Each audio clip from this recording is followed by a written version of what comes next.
That's just it. Enough. Stars, I'm a fool for your love.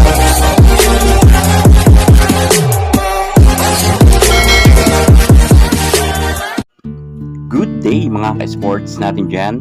Pagkatapos nga sa set 1 matalo ang Creamline Cool Smashers, pagdating sa set 2 ay naging maganda na ang laban ng Farm Fresh kontra nga sa Creamline. Bagamat lamang nga dito ang Farm Fresh Foxes, hindi na bahala dito si Coach Sherwin Meneses dahil alam niya na kayang-kaya humabol ng Creamline Cool Smashers.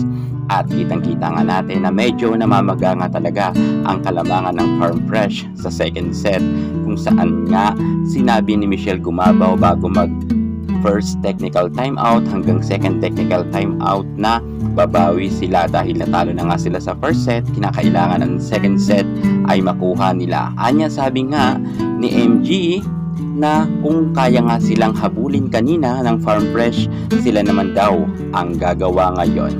At eto na nga, gumaling na talaga ng gusto ang Creamline Cool Smashers at nagising na nga dito itong si Bernadette Fons and syempre ang ating Michelle Gumabaw, isa sa mga superstar nga ng Creamline, kung saan pinahirapan talaga nila ang kupunan nga ng Farm Fresh.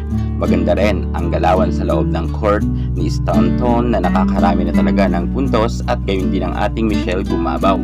At hindi nga masyado nagpapalit ng mga players si Coach Sherwin Meneses dahil malaki nga ang kanyang tiwala sa kanyang mga star player. At gumana naman ito kahit sabihin nga natin na medyo ang Farm Fresh pa rin ang nakakalamang.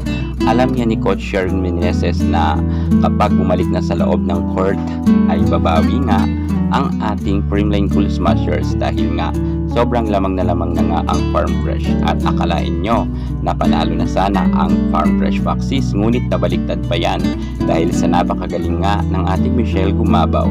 At eto, nagtapos nga sa second set sa score na 25-23. Tayo na nga ang Cool Smashers at ang Farm Fresh Foxes. At pagdating naman sa third set, dito muli ginanahan nga ang Creamline Cool Smashers kung saan sila na madalas ang lamang na lamang kontra nga sa Farm Fresh. Nagkabaliktaran na nga ang Farm Fresh na nga ngayon ang humahabol sa score sapagkat medyo natatambakan na nga sila ng Creamline Cool Smashers at medyo basang-basa na rin ng Creamline ang nasabi nating import nga ng Farm Fresh sapagkat halos ang import lang nga ng Farm Fresh ang gumagalaw. Kung kaya hindi rin masyado nababasa kasi ng Farm Fresh ang kanilang mga ibablock sapagkat dito nga sa Creamline lahat na gumagana, pang Spanaga, PDL, Bernadette Fons, Stanton at syempre si Michelle Gumabaw.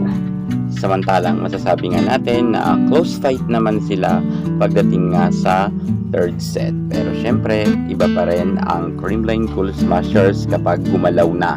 Nabuhayan na kasi ang Creamline dito matapos ngang matalo sila sa set 1. Buti na lang nakabawi nga ang Creamline sa set 2 at pagdating nga sa set 3 ay dito na inilabas ng todo ni Michelle Gumabaw ang kanyang galawan sa loob ng court. So, sobrang napakaganda po ng nilalaro ni Michelle Gumabaw. Akalain nyo, naka 21 big point nga ang ating Michelle Gumabaw kung saan tinapos na nga ng Creamline sa third set sa score na 25 at 21.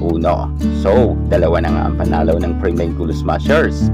At pagdating naman sa fourth set, dito na mas lalong ginanahan ang Creamline kung saan tinambakan nga nila ng gusto ang Farm Fresh Foxes. Nakakuha lang nga ang Farm Fresh ng 16 at syempre 25 nga sa CCS.